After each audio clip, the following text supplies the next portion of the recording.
What's going on, guys? Welcome to another video. I'm your boy NarikChase, and in this video we're going to be reviewing A Darker Crimson.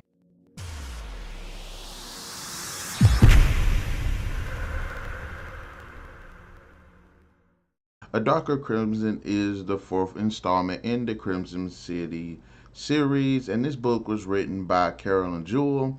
The story follows this police officer named Claudia Donovan who has to travel to this world of demons called Orcus to get her daughter Holly back, who was stolen by the demons, of course, because they want Claudia to be a part of their nefarious plans that they have.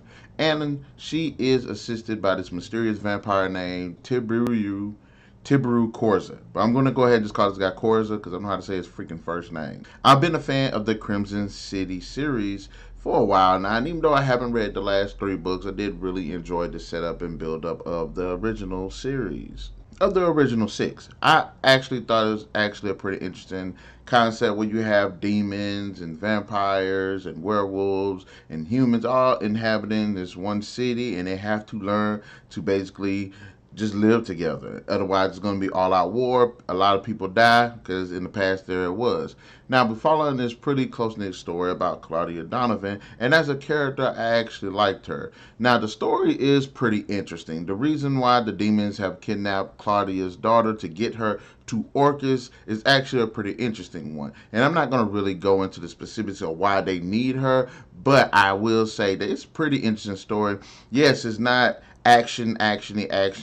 It's a pretty slow pace, but I think it does a great job of actually fleshing out the characters as well as telling a really compelling story.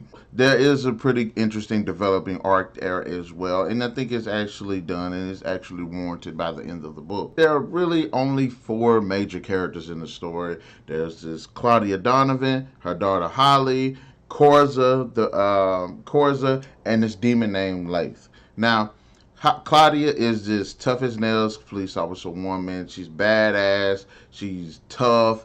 She has to be this way because of what she's grown up, what she's living, trying to protect her daughter, trying to provide for her daughter. She does initially come off as kind of a trope, but she does have the layers once you get a chance to explore the story a little bit more. And you get to see that about her character, that even though she is portrayed as being really tough, of course, she has her vulnerabilities, insecurities. The star of this story, honestly, to me, is Corza. I think the guy was fucking amazing. He has some great lines. I like this relationship he had with Claudia. It's like they're kind of attracted to one another, and even though he kind of plays with her a little bit, she's so dead set against him. But their relationship does develop towards the end of the story, and I really appreciate that because they do go through a lot together. A very high maintenance vampire that's, very mysterious. He kind of feels like he's a bit of a mobsterish type enforcer. Corza is probably one of my favorite vampires I've ever read about in a story. Really, the main antagonist is this demon named Lath. And Lath is just a big dick. Most badass demons are called the Bakfaru or something like that. He's one of those. I mean, he pretty much just looms death over Claudia's head this entire damn time. Carol does do something in this story that I think did kind of level Lath around a little bit. And there's this thing in the story where demons are all subject to this thing called the bond or something like that, where if there is somebody out there that they're attracted to, there is no getting out of it. Like, they are attracted to that person to the point like they cannot function without this person. And they actually do that with Leif's character, with another character. And even though he just wants to kill and murder and do all this stuff, he cannot help that bond. So he's kind of subjected to that too. So I think that does a great job of kind of well-rounding his character a little bit. Because even though you're just badass, yeah, there is something a little bit more powerful than you. And even you can fall victim to it. Now, in terms of the writing, I actually thought the writing wasn't really bad. I thought came with a pretty interesting pace. It does a great job of fitting itself into the Crimson City series, especially with the setup and build up of Orcus. I would have liked a little bit more modernization to the demon world because the characters, I think that was fine. Look, this is erotica. There's sex in this, and it's that, like, hands down, like, they get into the details of sex.